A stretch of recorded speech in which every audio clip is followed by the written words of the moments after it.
আর সত্যি আমি জানি যে সিপিএমে সবসময় হাই এডুকেটেড লোকেরা থাকে, আমি অস্বীকার করব না।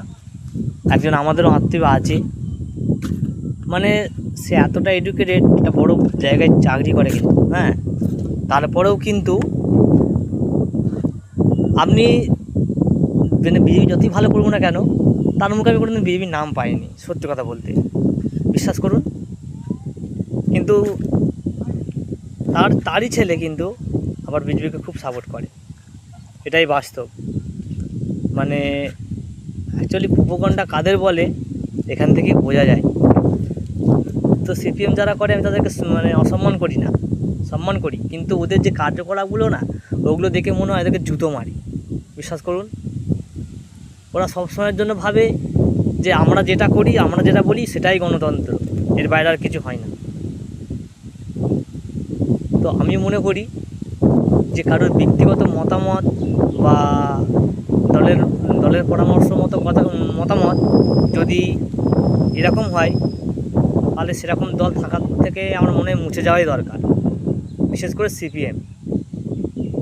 তৃণমূল তো মুছে গেছে, আমাকে ধরিই না, একদম পুরো বাইরের খাতায়, মার্কেটেও আসতে পারবে না, একদম গ্যারান্টি।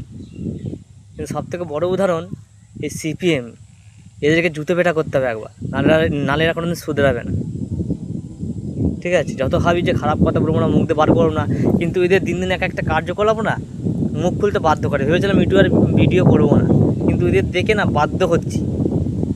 আর যাই হোক, ইয়াং জেনারেশান, আমি তাদের কাছে একটাই অনুরোধ করি, ভুল করে কেউ সিপিএমকে ভোট দেবেন না। তৃণমূল তো মুছে গেছে, দেওয়ার দরকার নেই, আমাদের ভবিষ্যৎ এখন বিজেপি, একটু লক্ষ্য করে দেখুন।